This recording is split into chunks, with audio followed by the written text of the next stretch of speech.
Hello, everybody. Welcome to the Meno Lounge. I'm Julie Gordon-White, CEO of MenoWell, Menopause Energy and Protein Bars. How are you? It's Tuesday. I am so excited about today. I'm always excited, but extra excited today because, hey there, let's see, a chick that meditates. I love it. And here she is, one of my most favorite humans on the planet. I'm going to bring you up right now. I don't want at 4 in the morning thinking about this conversation today, which is normally annoying, but not today because of my favorite person, our guest today. Here she comes. Here she comes. Laura, Hi. hello. Look at, first of all, Laura Kane, everyone, welcome, the founder of the peri-menopause community. If you're not following Hello Peri on Instagram, I don't know what you're doing. But Laura, what time is it where you are? I just want to give a shout out to what a hero. I know. It's 8. It's 8 p.m. But that's fine. That's not too late. But it looks darker in my back than it really is. So Okay, no, good. It's like 2 a.m. and I stayed up so late to be on the Meno. It's so good to see you, Julie. You too, beautiful. It's always a joy to be in your presence, whether in person, online, on WhatsApp, however we're chatting for the moment. In New York, I can't believe it's almost a year ago that we were in New York together. I know, that's true. It's Coming a year up. ago. I know, yes, a year ago. Today, we are going to be talking all things perimenopause, and especially as it relates to millennials, which sounds crazy that we're talking about menopause, perimenopause with millennials, but it is facts. So, but Laura, before we do. Yes. Hi, sorry, yes.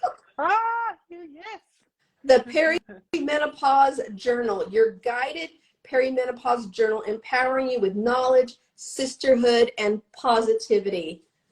Love, love, love. So, Thank you.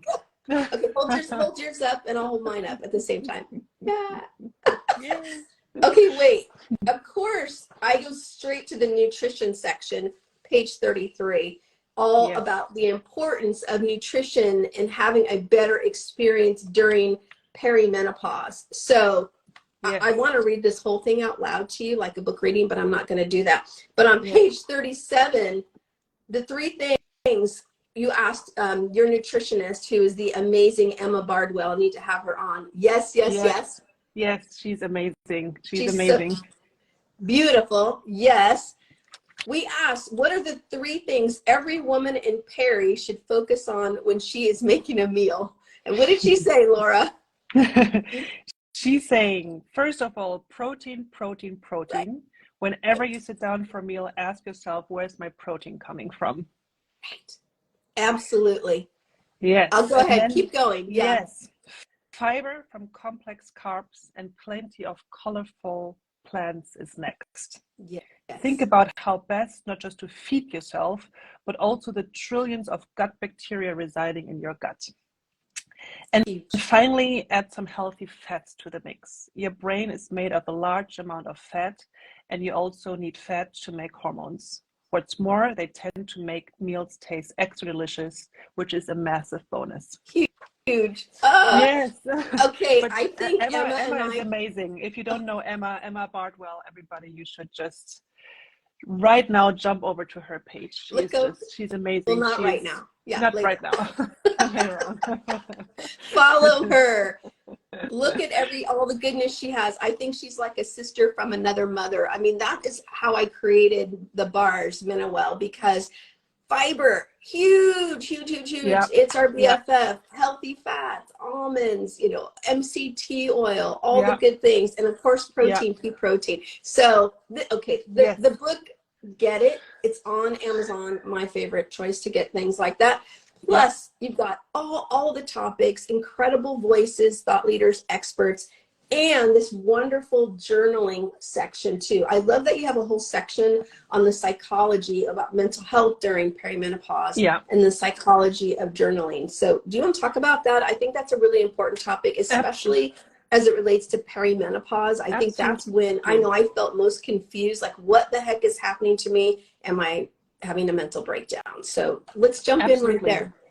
Yeah, and thank you, Julie. And yes, we talk specifically perimenopause, right? And we have this community of more than 16,000 women within our Peri app, which is very much the focus on community and peer-to-peer conversations. It's almost like community as self-care. Yeah. And one of the most pressing needs and the pressing symptom or kind of, manifestation of perimenopause is really the emotional health piece and the emotional health part to it. And I think that there has been historically so much focus on the physical stuff, the night sweats, the hot flashes. But what's really, like you're saying, what's really that key moment of where individuals are like, what's going on and why don't I recognize myself anymore? That's really the mental health and the emotional health part of it. And the journal idea and the journaling that actually came from the community, because women were like, it helps me so much to sit down with pen and paper and to practice gratitude and to reflect on my thoughts and reflect on my day and my mood, and then we were like, okay, let's just bring that together in one book and let's make a journal which is specific to your perimenopause transition, and which can be a great tool for your emotional health and for your mental health. So yeah, like you're really saying, good. that kind of what's going on. What is that rage? What are those mood swings? What is the heightened anxiety? Those are topics we hear in our community a lot, more than the physical impact even. Just building on that, I saw there's a conversation about ADHD and perimenopause, which I really hadn't heard anyone talking about ADHD and how, I know that even now postmenopausal, I have those feelings like sometimes I'm like, woo, like all over the place.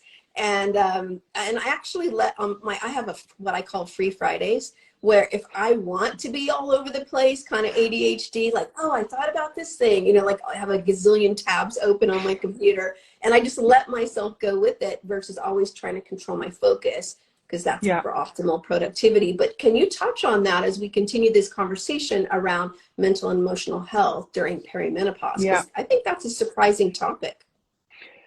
Absolutely. We have this great contributor in the journal as well, Dr. Sasha Hamdani. Again, after our conversation, please go over to her profile and have a look. And she talks a lot about how ADHD is often kind of misunderstood as something which is only affecting 10-year-old boys, while there are many women throughout their lives, and it often shows even more through perimenopause with the fluctuation of hormones, that there is a level of ADHD.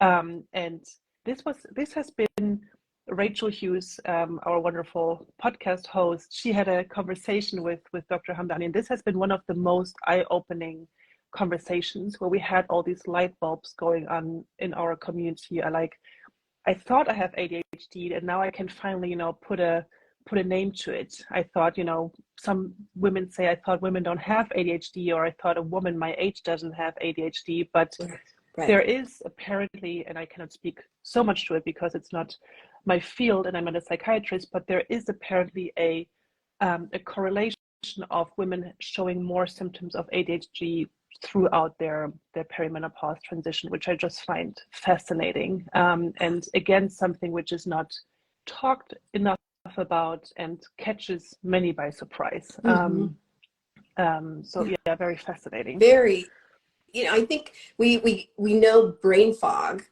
but thinking about it through the lens of ADHD really creates some clarity. I mean, I'm sure there is brain fog, but they're very close, not being able to hold a thought, being distracted, all those things. And being the mother of kids with ADHD, I understand, and it's not just boys. And but to think that I blamed it all on my husband, but maybe I have something to do. Maybe so a true entrepreneur, like all over the place.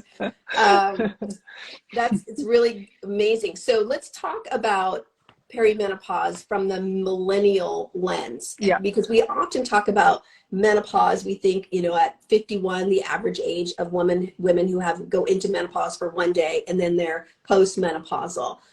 So let's talk about it. Everything on ramping from late 30s, whether that's surgically induced through a hysterectomy or another procedure, all the way up to actual menopause. That perimenopause is actually a huge part, just like post. So let's talk about that. How are millennial women experiencing perimenopause, that you've been able to kind of glean from the community? How is it different, and what should we notice, and how can we support? There's a lot in there, so we'll come back around to it. So let's talk about, what do you see, Laura, from the community? Yeah, absolutely. So I'm just, for kind of perspective, I'm in my late 30s as well. So I'm a geriatric millennial. I'm the ones which are that's now an interesting way to describe it. Okay. An old millennial. Okay. An old millennial. Because when you think of millennials, you think of, I don't know, Justin Bieber, but millennials are born as of 1980, right? So we are starting to, I'm having, a lot of 40-year-old birthdays every week. And when I started Peri, I always got the question, why are you doing this? You're way too young, right? Why do you already start talking about menopause? And my answer always is that if we chose to have kids in our mid-late 30s, there is so much support, so much community online, for education. There are apps, there are the What to Expect app, there is, you can track your baby size based on different fruits, different objects, right? There's so much preparation. I feel like, of course, there could always be more, but I think we're in a good stage of how we're being prepared for puberty, pregnancy, everything which is related to becoming a mother, if you chose to do so. But then my generation now, in the late 30s, we're all starting to transition into our perimenopause years. And it's funny, the more I talk about what I'm doing with peri with friends, the more my friends are like, oh, I start experiencing that. I have these symptoms, and I didn't know that I am, starting to experience perimenopause symptoms. And I feel like Gen X started the conversation. That's why we're here today, Julie. There's more awareness. That's the generation which is, which said we have enough and let's break the taboo. And then my generation is the one which will really demand additional digital support, right? We are so we're so lazy within our behavior of, finding size bit content and support and community. And there is such a gap in really kind of, educating millennials on what's coming next for them. And by next, it's really, in the next 2-3 years, we're going to start experiencing first symptoms when you're my age. And it's really like, how do we almost preventively take care of the generation going into that phase? And of course, it can be surgical menopause, but also, the average, it's very normal to start experiencing first perimenopause symptoms in your late 30s, beginning 40s. So I think that's a really big surprise. I think, especially in this conversation, even the perimenopause conversation, we tend to put a flag at about 40, 46 is when we start talking about, oh, I'm starting to feel these symptoms, when actually it's much younger. I wonder if that's related. Young girls are starting their periods earlier than ever. I wonder if there's a correlation that perimenopause starts sooner and sooner and not just surgically related. In your late 30s. That's an interesting, I don't have the answer to that yet, but I find it very interesting. We have, as part of our book, is Dr. Joy L., another great resource. Love her, yes. Dr. Joy L. Ballar. And we were just recently at a panel where she talked about her perimenopause experience. She said that she noticed her first symptom when she was 39. Mm-hmm. She said she woke up in her bed, she was completely wet, and she thought one of her kids peed over her during the night. That's how she put it. Then she became pregnant again. So she was in perimenopause, she became pregnant again, and then she started having her perimenopause symptoms so much heavier. And I find that gray zone so interesting of, we always in our heads also associate perimenopause with end of fertility, but it's so different leveled for different experiences. And I think it's very important for us to not dismiss if you're 39 or 40, not to dismiss any night sweat or to dismiss any heightened anxiety and saying I'm too young for that. Right. That's also what we see a lot in our community, that women are being dismissed either by themselves because they say I'm too young for that, or even by their doctors saying, you know, you're 40, you're too young. Well, it's actually normal. Hate to tell you, but yeah, it's happening. But you bring up a really interesting point that you can still get pregnant. Of course, you still are, you know, have a period. So here you have what I would call a double whammy. And Dr. Larissa, who is our women's health advisor, had that same situation, perimenopausal, gets pregnant, you know, and so like now you're double duty on all the hormones, already going kind of crazy on the perimenopause side, and then now your hormones are like, because you're pregnant again. So and then you have a baby, everything drops off again. There's a huge roller coaster in there. So I think it's really important that we acknowledge women who are perimenopausal, who are, especially women who are having children later and later now. So Absolutely. And just one more thing to that, also something which we see in our community a lot is if you decide to have a baby, if you're postpartum, some women report that they felt like they never got out of their postpartum time anymore because they immediately transition into perimenopause. So it's like, when is this thing going to stop? When is going to stop? Why do I still feel so? And I find that 6 weeks. That's a joke. 6 years. Okay. Laura, I want to go back to something you mentioned earlier. And those of you who are joining us now, we've got amazing Laura Crain, founder of the Peri community, and this incredible book she curated with incredible voices. So if you don't have it already, make sure you run out and get it, because even I love on the journal inside. So you've got all the experts, but then these great journal prompts in here. One of them is what would make a good day, but then also what can make the perimenopause ride less crazy today. That could be like an everyday prompt, I would say. I'd have to swap it out for postmenopausal. But Laura, going back to something you talked about is technology, because we're talking about perimenopause as it relates to millennials. Technology is huge, right? Because millennials, I have a phone 24/7, but I know millennials have a phone like way more 24/7. If there was an extra hour, you got a phone in your hand, right? So let's talk about technology. And I know you created an app and how all of that really supports millennials in a whole nother way to meet them where they are. Yeah, absolutely. I think that one of the key side effects of perimenopause is feeling isolated and feeling lonely, because just like in many of our life-altering moments, and again, puberty, if you get your first period, if you decide to become pregnant, if you're a new mother, those can be quite isolating times in your life. And I feel like in this whole motherhood space, there is significant support already, that, you know, there's Tinder for mothers, there is, you know, different ways of communicating, asking if all these different things about your baby and if that's normal and if you should be worried or not. But that isolation comes back or comes when you're entering your perimenopause phase. And again, you think you're the only one who's going through it, right? And you think you're the only one with this crazy anxiety or the crazy sleepless nights. And often we don't have, I don't know about you, Julie, but our mothers often didn't prepare ourselves that much for it. Either they didn't experience it or they, you know, couldn't put a name on it. Soldiered on, exactly. My mother definitely did. She didn't, you know, I definitely noticed changes within her kind of mood, but she would never, you know, she would never address it or kind of warn me of what's coming.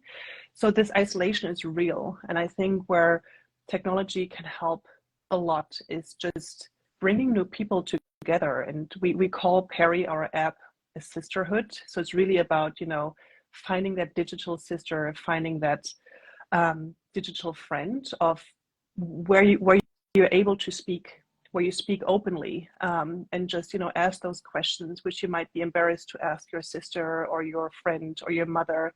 It's really this newfound safe space, which we know from other moments in our lives. And that's really, I think, where technology can be wonderful in bringing people out of their perceived isolation. One of our groups is called Is This Normal?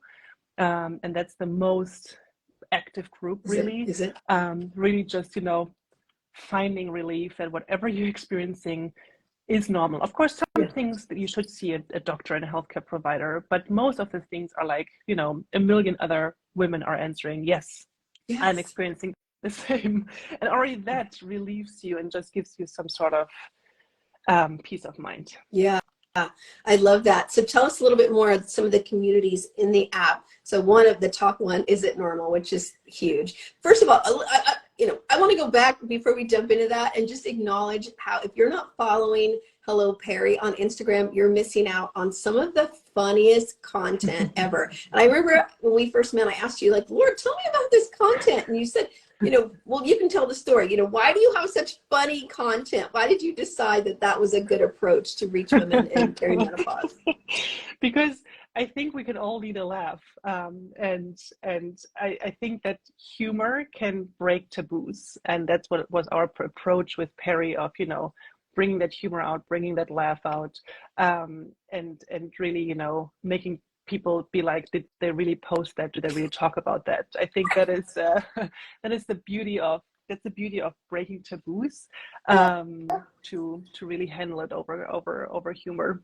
I know. When I first started finding, I'm like, did they really post that? I mean, that's exactly what I said. Is that what I just saw? Like, oh my God. So if you aren't following, make sure you follow, because you will laugh every single day. Every day there's something. I'm like, oh my God, Laura. And then I meet you and you're like the most, like, I don't know, even, person. I love it. So plus you got Rachel out there, Rachel Hughes. If you're not following Rachel, she's the everyday face of the Peri community, and she's so amazing.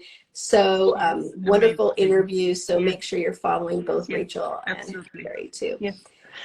Okay, going back to the community in the app. So tell us about some of the little interest groups inside the app that are very active. Yeah, absolutely. Is This Normal? That's really a big one. We have a health anxiety support group and subgroup, and that is also a big one. I think that links a bit with the whole Is This Normal? But when your hormones go haywire, when you start experiencing different symptoms, every day you feel a bit different. For many, many, many, many women, health anxiety kicks in, because there's always this thought, what if this is something bad? Right. Again, if you think it's something bad, of course, you should always see a doctor. But in general, there is some sort of relief and solace in just talking to others about your experiences, and also how they fluctuate, and how one day you feel like, what's up with my head, and the other day you feel like, what's up with my brain fog. This health anxiety piece is huge, and we have an in-app group where people write, and we even have virtual groups where people just meet and talk in person, like we do now, about their experiences. And then some who are a bit more kind of able to master their health anxiety share some tips of how they've done it. So health anxiety is definitely a big one. I'm sure if people are listening today, some might have experienced it. I definitely know it from myself as well. So that's a big one. And then there are different interest subgroups. We have a fit Peri sisters, so all about fitness, nutrition. Julie, we should definitely talk about MenoWell in there as well.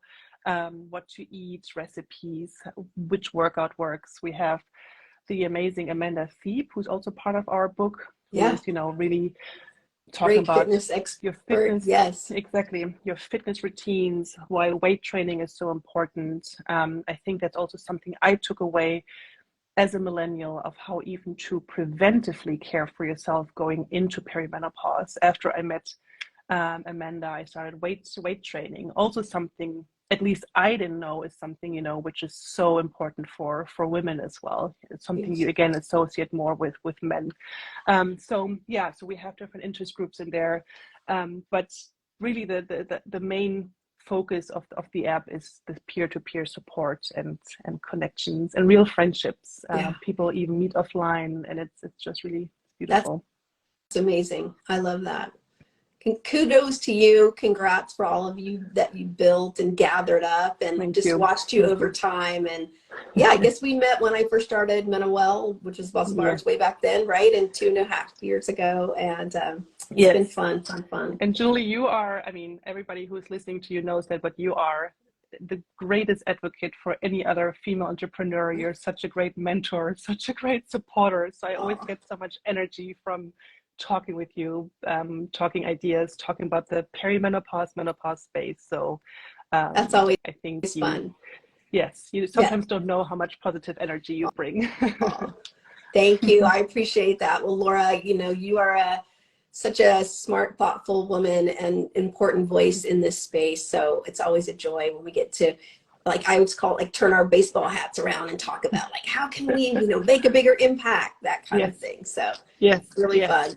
All right. So I know you must have some tips between everything you hear in the community, everything that you've gathered up in this incredible journal.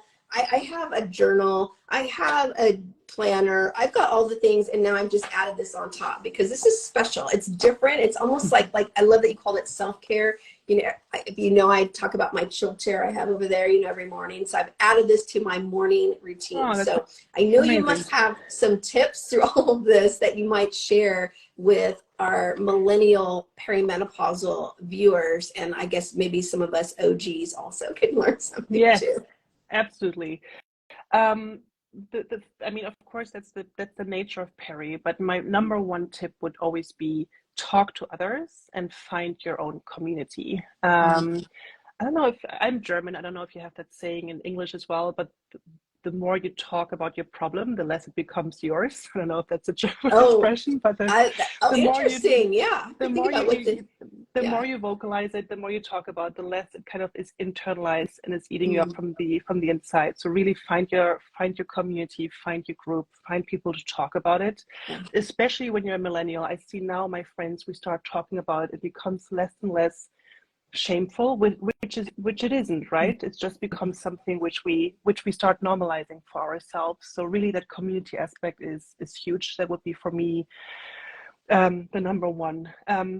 As a millennial, I find very interesting to really start learning of what you can do preventively. So when it comes to nutrition, when it comes to different doctor's checkups, when it comes to fitness, how can you prepare yourself best going into the perimenopause years? I feel like we learn that for pregnancy. We start taking things and reading books, vitamins before we are even pregnant. We should do the same going into perimenopause, like really preparing ourselves with knowledge, with equipping our body going into that next stage.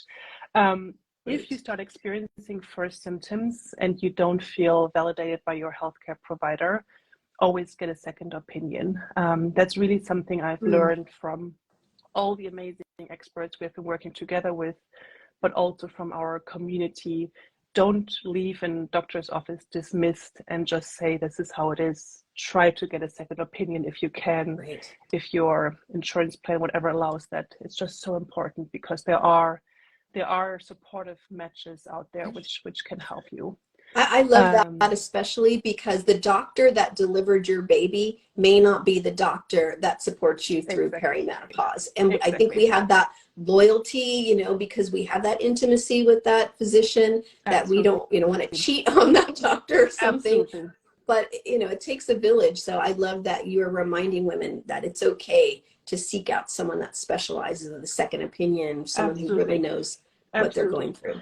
And we had this also as part of our panel discussion. It's not an easy, I think Stacy back then said it in the panel, it's not easy to dismiss your doctor, right? Because it's your doctor and you trust that person and you don't want to upset that person. But this is really about yourself. And if you don't feel comfortable, have that second conversation. Well, and that's part of the beauty of aging. You know, we don't have to worry so much about what other people think. We don't have to worry at all. But as Exactly. a millennial in your late 30s, you're still just getting to that point where like, what if they're upset with me? But you can Exactly. just know, and especially with the community to support you, it's perfectly normal and acceptable to seek additional support outside of the doctor you Absolutely. have. So Yeah, good. absolutely. Yeah. All right. I have two more Yeah, if I may. please. Educate yourself, read books, just educate. Be your own best advocate. Dr. Ballar said it. Yes. Read books. She said, you know, come prepared when you go to your doctor. Um, you know best, you know, what you feel like, what you know, track your symptoms, just, you know, become your best, learn about yourself. She said something else which is interesting. If you go to a doctor and you feel dismissed, bring somebody with you. I just found that tip Really good. amazing. Have somebody else to listen to whatever he or she is saying. I love that because Yeah, sometimes we're so focused on what we're trying to remember to say or what we don't hear everything they're saying. And it's usually so fast, 15 minutes. Okay. I don't know how it is where you are in Europe, but in here, 15 similar. minutes in Yes, out. yes, So I love yes, that. absolutely. Some Yeah, support. yeah, Just like you would absolutely. when you're having a baby. Hopefully you're bringing somebody in to Exactly. be there for you. To be there for you and witness it. Right. Exactly. And the last one is really embrace emotional changes. I think we're focusing so much on the physical ones, which is fair. But Mm-hmm. let's be really, you know, really receptive of our emotional changes, and let's you know, embrace them, talk about emotional health, talk about mental health, because I feel like this remains a taboo within the taboo, Mm. and we should start addressing that and talking about that openly. I love that. That's so important. Yeah, I think there's a lot of shame tied into the emotional aspect of Yes. anxiety or sadness, being teary or angry. We feel bad Yeah. about having those emotions, and because we don't understand where they're coming from. So Yeah. I love that you're calling that out, especially I think it's in peri-menopause where you really don't expect that this is the reason why you might be feeling this way Yeah. because you're in your 30s or early 40s. You're still maybe thinking Exactly. about having a baby. Like it's peri-menopause is so distant in your mind that it's extra Absolutely. confusing. Absolutely. Yeah. Absolutely. I love all the comments I here, by know. the way. Thank you, There's guys. so many. I know.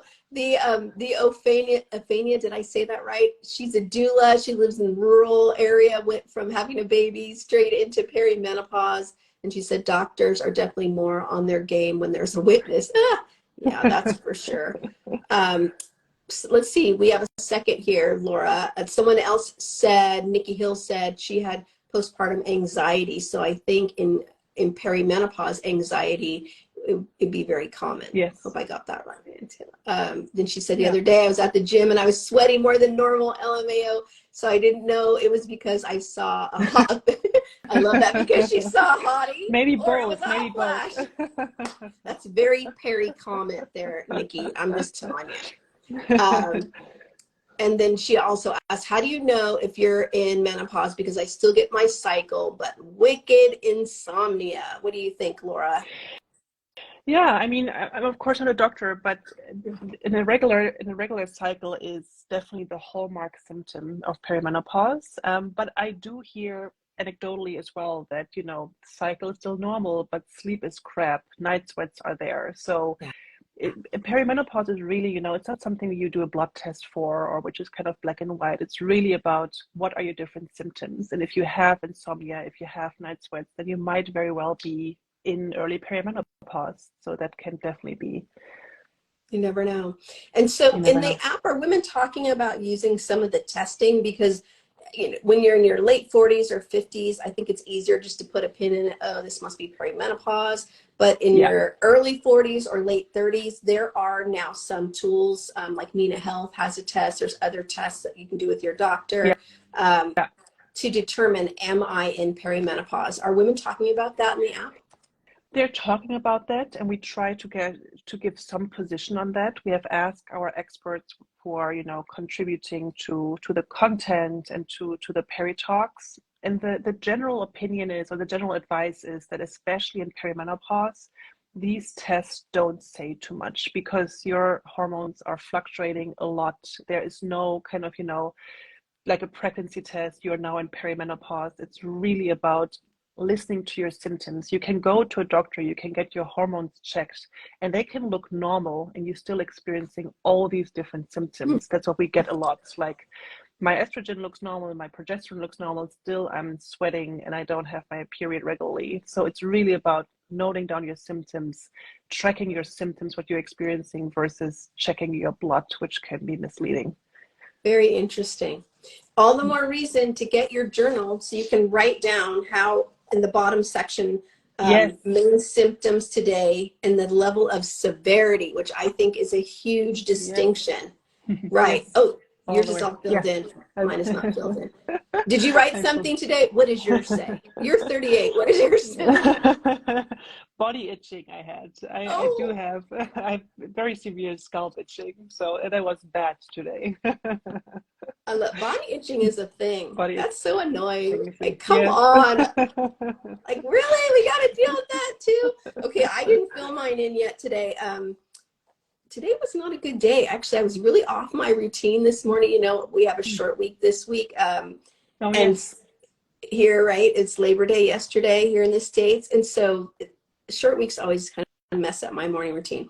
But anyway, my main symptom today, I would have said I've started having not night sweats again, but hot at night, like a hot body, not to the point of, well, maybe sweating, I guess around the neck. I think I need to redo my covers, that in between fall period when it's warm here in California, but then it's cool at night. So that feels really annoying. Severity, 10.